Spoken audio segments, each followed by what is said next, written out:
I feel like I'm like Indiana Jones, going through the Temple of Doom here, because it's just landmines and snakes everywhere.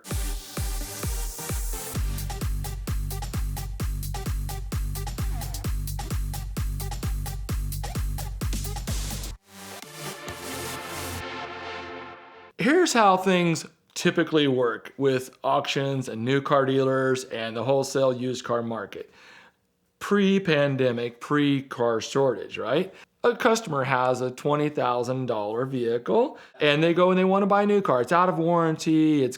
There's people that, it reaches 50,000 miles and they're still thinking the old times that you had to get rid of your car. Oh, I can't have anything over 100,000 miles or whatever. So you go in, you trade it in on a new car. You get the tax credit for trading it in. So you only pay the difference. So there's an incentive to trade in your used car because you only pay the taxes on the difference. So you're saving, if it's a $20,000 car, you're saving tax on $20,000, which is a significant amount of money. So this is just normally how things work. The new car dealer then takes your car and trade. They give you a trade-in value, right? Which is going to be the lower value. It's going to be less than what the car's worth wholesale, but there's all of the advantages for you to trade it in there because you're stopping in one place, you got your financing, you got your tax credits, and it's just the way the world works. And it's a simple process and everybody quote unquote wins. If you went out and tried to retail the car yourself, you're going to make a few thousand more, but then you're going to lose it because of taxes and hassle. So it all just kind of works itself out. So the dealer takes that car in. They've got two options. They can either send it to auction, and every new car dealer, they have the ways that if they have an auction house that they have a deal with where they probably don't even charge them anything to sell the cars. Everybody makes deals. And then other new car dealers, they hold their own wholesale auctions, or they could just have one wholesale buyer that comes in and buys all of their cars. It's different for every new car dealer. Everyone has what works for them. So I cruise around and I touch on all of it. I buy from the auctions, I buy direct from dealers, and I buy all this stuff. You have to have lots of ponds to fish in to find fish. And because they're all biting at different levels in every pond. So you can't be in one. I buy a car and they trade it in and some stuff's missing and I buy it and replace the stuff, recon the car, new tires, new windshield, just whatever little things that it needs, check engine light for a oxygen sensor, just the stuff that the dealer, they're going to buy the car for 18 grand from the customer. I'm probably going to bid and they're probably going to make $1,000 off of me. I'm going to buy it for 19. It's worth 25,000 retail. So, it gives me some room to recon it, or they're going to send it to the auction and they're going to bid on it there. So this happens every day. And it's a win-win for everybody involved, honestly. Fast forward today, it is a completely different story, and here's why. The only thing new car dealers are getting rid of are problems, So auctions, the new car, wholesale, like this is the cars we don't want. They are out there for massive reasons. They don't want them because they are major problems. And the auctions are full of just cars with issues. New car dealers that are struggling so much that actually I'm bidding against new car dealers for used cars at used car auctions. And they're paying high prices. I mean, it's business. It's, you've got to have a product to sell to stay in business. And so it's just a dog eat dog world out there. So I'm out here. So I've dealt with this from the beginning. It's always been out there. I remember I bought a car to rebuild from an insurance auction. This was way back. I bought a 1990 Q45 Infiniti. Cool cars, pearl white. I was like, oh, this is the coolest car. It was barely hit in the front. So I buy this car in, and so I'm used to traps, but like at a salvage auction, it's not something that you really get to check out. So, but you see a wrecked car, it's a wrecked car. It was running and driving when it was wrecked. So I buy this car, I send it to the body shop, I fix the car, we put the bumper, the lights on, have all the paint work done, get it all done. They put a radiator fired up. Somebody bought that car at the salvage auction, pulled the motor out of it, swapped the motor for a car they needed a motor for, took that car's motor that was wrecked, took it out, swapped the motors, put the junk motor back in that car and sent it back to the salvage auction. And so I bought this car, fixed the damage, assuming that that's it, get it all done, motor's junk.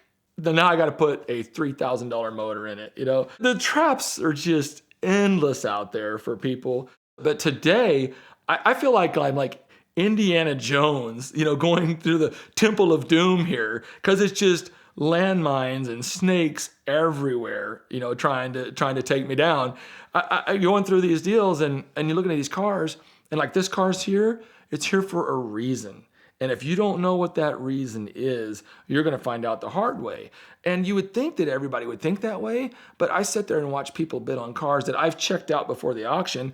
And, I don't mind, like I'll bid accordingly. It's the check engine light, you read it, and it needs this or it needs that. So, at least I have an idea of, okay, I know why it's here. It's got this issue. It's got a bad transmission. It's got a knocking motor, so I bid on it accordingly. And I'm sitting here watching people bid these cars like they're front line ready to go, and they're paying those prices. For me, I consider myself a smart car buyer. I don't even know how to work around that. I don't even know how to answer that question. So you're going through these auctions, and even me, with having all the experience and knowing how to look for cars, new car dealers are actually even like, before they just get the car in and they just put it out on the lot or send it to auction, and they didn't touch the car. They weren't trying to hide it. You're seeing stuff at auction now where things are being covered up, masked. You kind of would maybe expect that from, used car dealers or something like that, but you're buying cars from new car dealers. They're actually spending effort and energy to doctor a car up to hide deals. It's a very, very tricky game out there. So I'm talking about live auctions, but with the onset of COVID and everything, there's a lot of like online dealer auctions now. And, you think it's tough buying cars that you can see with your boots on the ground. I was forced to navigate the waters of buying cars and then having them shipped in and going by a description or a grade or code. And that has been a new territory for me that's been very difficult to deal, because you get this car in and you're going by somebody else's, description of the car. And for a while, all live auctions were shut down. It's like I have to have inventory. And so I'm actually having to learn and adapt by shipping cars in. And that's a tough thing. So you're out there, trying to buy these cars, and you can't drive them. In the description, it'll say tested in first and second gear. What does that mean? And it's just like, well, that's all you got to do. And so you're navigating this, and you're trying to get good inventory, but it's just so difficult. The people that are inspecting these cars for these companies, and I somewhat get it. I mean, the labor force is another difficult thing. So they're hiring people to do these inspections. Well, a lot of these people really aren't qualified to thoroughly inspect. I've got 30 years of experience, right? The people inspecting these cars aren't even mechanics. They don't even really know. They're just writing stuff down, doing a checklist, like taking your order at McDonald's. This takes years of experience to suss out what is wrong with the car. It's just such a Russian roulette game. You get them in, and sometimes they come out okay, and sometimes they're a complete disaster. So what happens is, I get a car's complete disaster. I either bite the bullet and fix it, or I take it back to the auction. And so if I take a car to the auction, like being an independent dealer, I lose $1,000, $1,500, $2,000. I just take my lump, lovingly call it passing the turd. And it sounds bad, okay?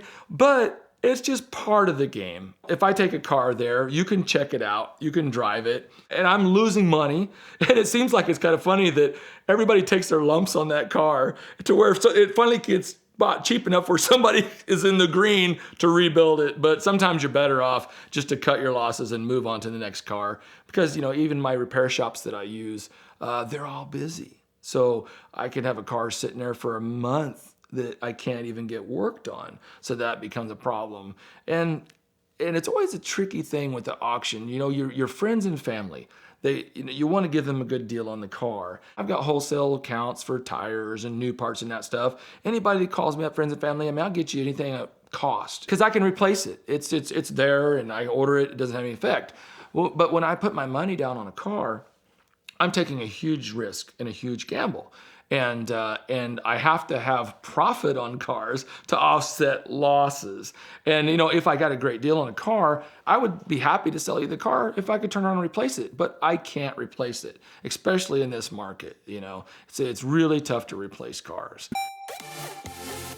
Who wants a free carbon fiber ring? Well, right now, Patrick Adair Designs is giving away a free carbon fiber ring with any purchase if you use the code VINWikiCF at checkout on their website. You can find them at the link in the description below. You can also follow along on Patrick Adair's YouTube channel. You've seen him here telling car stories, but over there, he documents his journey in entrepreneurism and some of the amazing things they do to create rings out of the most interesting materials from Earth and from space. So check them out now and thank them for their support of VINwiki.